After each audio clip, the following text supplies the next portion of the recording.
first off, thanks for coming. I really appreciate that. Thank for having me. Yeah, thank you. Yeah. But Michelle, what led you to begin working with domestic violence victims? Gosh, this is a story, and I feel it starts a long, long time ago.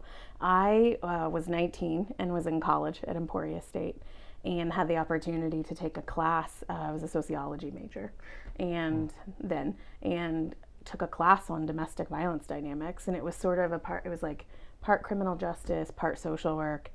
It's really interesting to me, and I got the chance to earn some credit hours if I volunteered at the domestic violence shelter in Emporia. Nice. And that sounded like a good idea to me, and that was great. I started out then doing overnights in the shelter, working with the clients there, answering hotline calls, that kind of stuff. And I ended up doing that for 3 years, the rest of my college time there. And I bounced around in different roles. Got to work a lot with the children in the shelter, and that was really important to me, and it was really a good experience. And then it just sort of, I went to grad school after that, so I went to KU to get a degree in social work, because it turns out I didn't know what to do with a bachelor's degree in sociology. So went to KU and got a master's in social work. Did some practicum experiences that included working with sexual assault survivors, dating violence with high school kids in a school. It just kept kind of circling back around for me. And so I walked down the hill in Lawrence on a Sunday in 2003 and started at the YWCA the following Monday as a shelter advocate.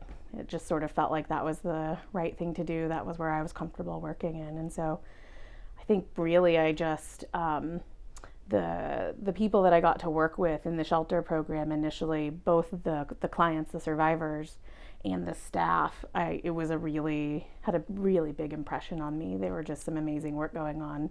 And so I was like, all right, let's do this. And so fast forward, I worked at the YW then for 6 years as a shelter advocate, and also I worked in our outreach office that's in Holton, and then got the opportunity to move to the state attorney general's office in their victim services division. And so I did that for 7 years and then came back to the YWCA, sort of my home base. Couldn't stay away. And had the opportunity to then be the program director. And so here we are. That'll be 4 years in March. So about a little over 3.5 years I've been the program director. So nice. Time flies when you're really busy. I was gonna say having fun, but really when you're also really busy. Right. So yeah. That's good. That's good. Why is domestic violence such a complex issue? Oh my gosh, why are people so complex, right? I mean, that's the real answer. The big question. That's the big question. There are people been trying to figure out the answer to the human condition for a really long time, I suppose. As long as there have been people. Right. And so, it's complex because I think for a long time we've misunderstood the root causes, and we were looking for a simple answer. Like, we want a formula. Right. Like, the cause is this, the solution is that. And it just doesn't work that way because it's involving complicated people. We're all three-dimensional. We're not created just sort of in a one-dimensional fashion. And so we've got people who are using those tactics in their relationships for different reasons, and I think we've tried to squish it all into a box and create solutions for that, and then we get frustrated because our solutions aren't fixing the whole problem. And so it means a multi-layered, complex approach that includes, not just the criminal justice system and a court response, but also a social service component and a prevention component. I wish we could put more resources into getting into young people and helping them understand healthy relationships and those dynamics, and helping them resolve trauma that's happened to them in childhood, and so that they don't have to face these issues when they're adults. But I think I used to just think of it as a simple sort of thing, but the more I learn, the more complex it becomes, and the more I think, boy, we've still got a lot to learn. And so I'm not sure that answers the question about why domestic violence is so complex, except just to acknowledge that it really is. Just even answering the question itself is complex. Yeah, by it itself. is, right? And I agree that the more resources you can put into early prevention and education and awareness for our youth, that's where you're going to make the most progress. Definitely, yeah. I part of my time while I was at the YWCA, I not getting paid a whole lot to do the work that we do, and that my part-time job was actually to work in the batterer intervention program locally. And so I was sort of the advocate at the shelter during the day and doing the counseling groups at night with the people who were using abuse. And it was that experience that really helped me identify that the people who were using abuse and violence, as much as I had wanted to make them into monsters, they were very complex people too. And when you started to connect with them and, kind of track back their relationship histories and their life histories, it all was stemming from unresolved traumatic events that happened to them. And they created defense mechanisms in order to respond to that then, of course, backfire in adulthood. And so, maybe they had to be this tough guy or whatever in order to survive some childhood abuse. And then they think, boy, I'm never going through that ever again. And then they exercise that control and use violence in their adult relationship when those defense mechanisms flare out. It's almost like when they were young and they were victims of abuse, they had such a limited capacity to act on that and to defend themselves. Definitely. And so they've placed themselves in a position now as they get bigger and more physically able that they're not going to allow that to happen. And so if they feel threatened in some way, even if it's not a physical threat, it's the nature of the relationship, they feel like they're going to lose something. They're going to be hurt somehow. They act out in a way that they couldn't before. And it ends up having negative consequences for everyone. Absolutely. Or even reacting to things, I think one of the myths or one of the, I think, misunderstandings about domestic violence is people have tended to focus on it being a dysfunctional relationship. And if we can just get these two individuals apart, then the abuse will stop. Well, if that were true, we wouldn't have these people who abuse in relationship after relationship after relationship. And one of the important things that I have come to consider is that some of the unresolved trauma are messages that the partner doesn't know anything about, right? So if the abusive party, if they get home at night and the dishes aren't done or the dinner's not on the table, these sort of classic examples, it might mean to them, with what you're saying to me is that I'm not worthy. I'm not worthy of having a clean house. It's a trigger. Right. Whereas the victim just is like, I had a busy day. And doesn't know that that's what that means to their partner, because how could they? And so that's why the work we were doing with the perpetrators was so valuable, because we could help them go, no, that's a message you're carrying around and you're responsible for it, not your partner. And that's how you that's how you really gain power, is by resolving those issues and not needing to respond that way in your relationship. And when you can get somebody to that place, when you can really get them there to do that work and they practice it, I believe they can change. And so, absolutely. Yeah. So, it's complex for sure. Do you see a difference between, or I guess, do you have a theory on where the distinction is between people who may have suffered similar types of abuse or trauma and don't act out in a physical way, and don't act out to abuse their partner, and the people that do? Absolutely. How does some land on this side and others not?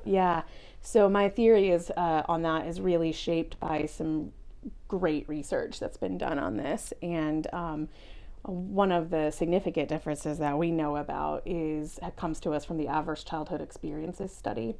So this gigantic public health study about what is basically the impact of childhood trauma on people. And there are many different applications of the ACE study about health outcomes and that kind of thing. But the one that meant a lot to me is that if you have a high occurrence of adverse childhood experiences, or what I would just call childhood trauma, you are more likely to either perpetrate or experience domestic abuse. There's a direct correlation to domestic violence in that study. And when you sort of funnel down and look at what is the difference between people who have ACEs and don't abuse and the people who have ACEs and do abuse, the biggest difference is in the what I would call the enlightened witnesses in their life. So the people who help them build resiliency. And so, for example, we would do a session with the offenders on trust or respect versus disrespect. Right. And that's a really basic question, like, who taught you to be respectful in life? Yeah. And I bet you and I and others could identify like all the different people in our lives who treated us respectfully and lovingly. And that helped us develop a sense of how we then treat others. So first of all, the people in the domestic violence offender programs, they have almost, the ones we studied in Kansas have 3 times as high an ACE score as the general public. Wow. So 1, they've got a lot of unresolved trauma. And 2, when you talk to them about who helped you sort of rebound from those experiences and build resiliency, they have a hard time naming anyone. Really? Yeah, and so or if they did name one, like I can recall this one man specifically saying, life was awful, and he could name all of the reasons, like a parent who was drug addicted, the other parent who was in jail, like these really terrible childhood experiences. And we would go, well, who was the person who was there for you? And he would say, Grandma. It was always Grandma. And we were like, well, great, that's important. And then later he identified, but she died when I was 8, when I was 8. So he had then another loss.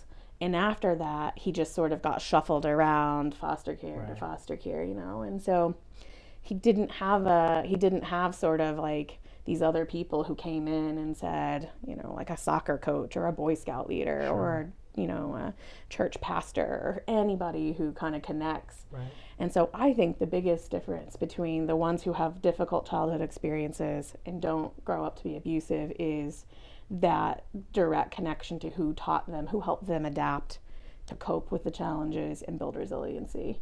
And that just was demonstrated to me over and over and over again in those groups. And so one of the challenges of those groups is then to become like a place where you not only hold them accountable because they broke the law, they hurt someone else, there has to be accountability, but do it in a way that you become an enlightened witness for them. You become a connection to them to help build resiliency too.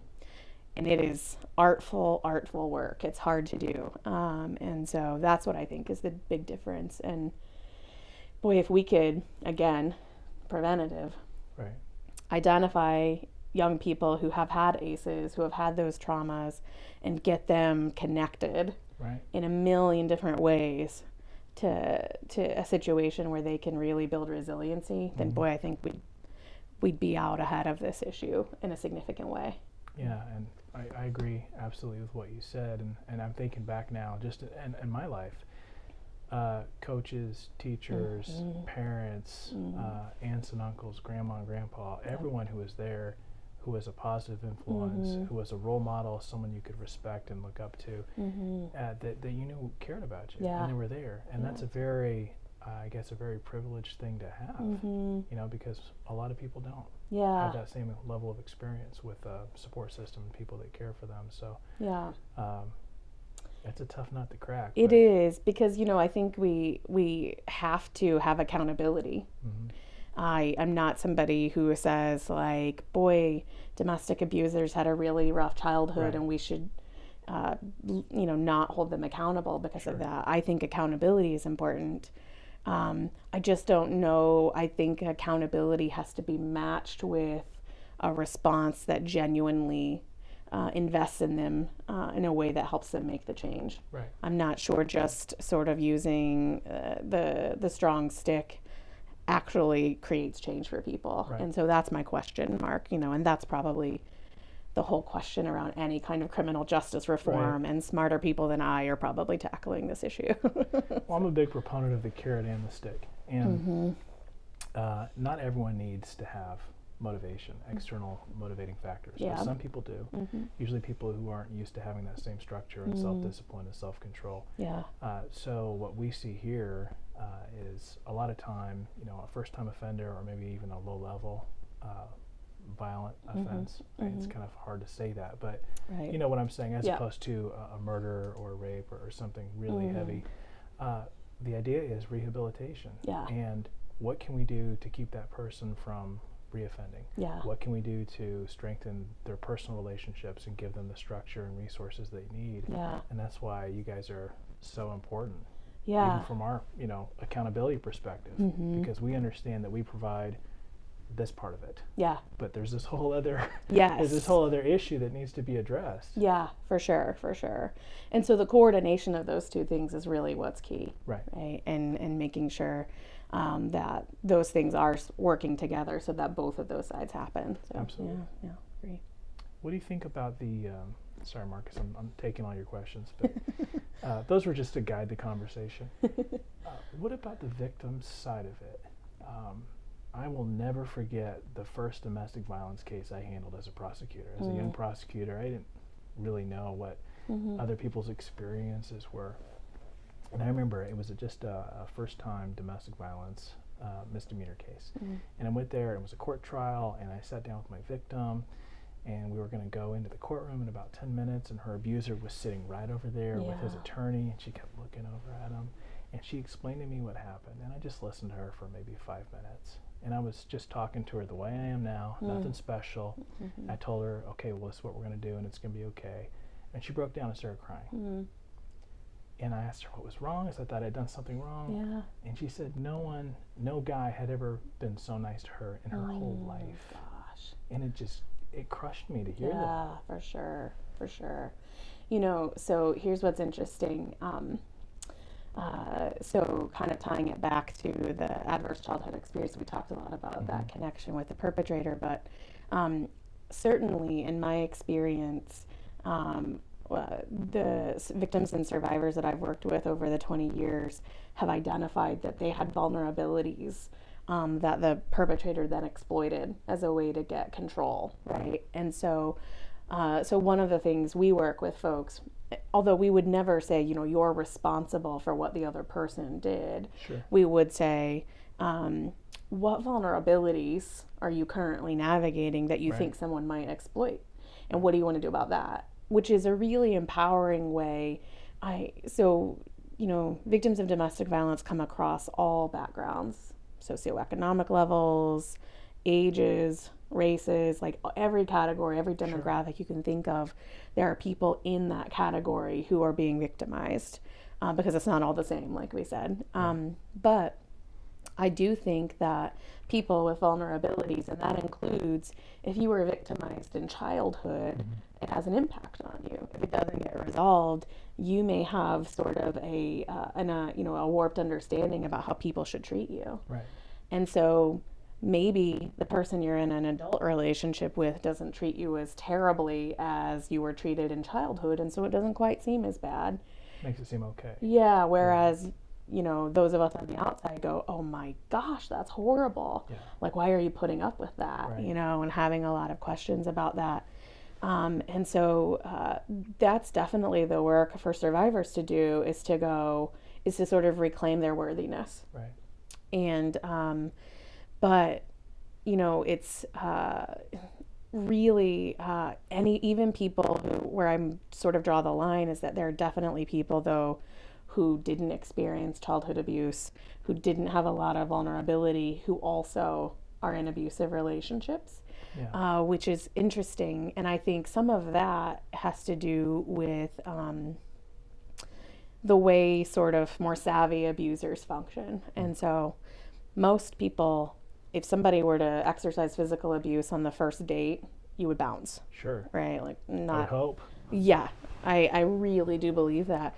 But the way sort of the sort of boiling pot analogy, like the way that gets turned up very slowly in domestic violence, there are people who get into situations where they go, how did this happen? Like, how did I get all of these barriers placed in front of me? I didn't even see those barriers getting laid down, and now here we are, and I'm kind of stuck. And so it can definitely happen to people who aren't necessarily, or you would perceive as vulnerable too, with some of the more savvy batterers who are more predatory. And you know, one of the learning curves for me has been they have different motivations. Even though everybody's kind of exercising power and control in their relationships, they have different motivations. And so some of them are these sort of traumatized individuals who are just looking for that relationship to make them whole.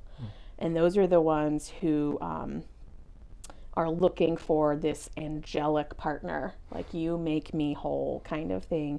And when they get that partner, then they want a death grip on them, and they're like, don't ever leave me. So they will do high levels of stalking.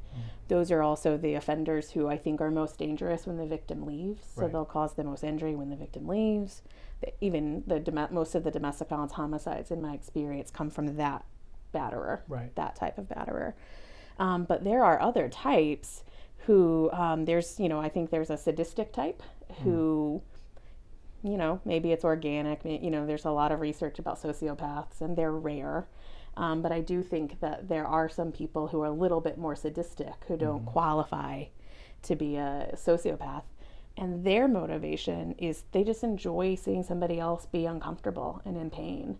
And they are highly manipulative. That type of batterer will create the best relationships with the friends and the family members of the victim so that they can kind of flip the narrative and be the hero in the story. And then everybody starts questioning the behavior of the victim, who all the while is like, I'm trapped. I'm sitting here trapped. How common is that? Not as common as the survival-based type, and certainly not as common as what I would call the entitled batterer, who was somebody who got taught these social lessons, like, I'm supposed to be at the top of this household, you're supposed to be at the bottom. Don't challenge my authority. Yep, I make the rules. You don't. You have to follow the rules, but I don't have to follow the rules. I make the rules. Yeah. And so that, to me, is the most common. And then you have the one who really has this unhealthy attachment, and the survival type, and then the sadistic is, I think, the smallest. Do you ever see one that maybe combines a couple categories? Definitely. Like, I think of it when we use those categories to help the victims we're working with assess for their safety.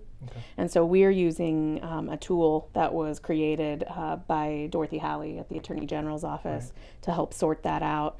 And we're looking for a primary motivation, understanding that there's probably a little bit of a blend. And so, which helps us, I think, create a better safety plan with the victim. And so that's what we've been trying to do the last several years, is really have a more complex understanding of the issue, apply that complexity to our strategies of intervention, and see if we can then better match sort of the complexity of the problem. So it seems to work out. It seems to work out, but, you know, we're just doing the best we can. So. That's right. Last question, because you guys have done a very great job. Did you hear that? Coming together. We know that domestic violence is not a 1-month awareness concept. Yeah. So what can we all do to continue to bring this problem to light?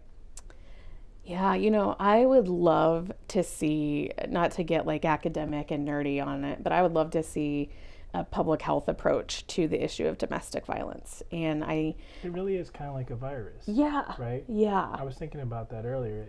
There's no socioeconomic boundaries. Yeah. It doesn't care who you are, where you're from, what you look like, or what you believe. It can strike anytime, anywhere. Absolutely. And so because of that, like, I think about the analogy of it wasn't that long ago, like, where, you know, in our country, you could be smoking on an airplane, right? Or people would be smoking right here in your office. I've seen this in the movies. Yeah, me too. And luckily, right, our country, we took a public health approach to that social problem, because we realized not only is it affecting smokers, but all the people around them. Right. And so we took a public health approach to that. There were prevention, like don't start smoking campaigns with the youth. Mm-hmm. There were incentives that were given in health insurance plans. If you'll stop smoking, you'll get a bonus.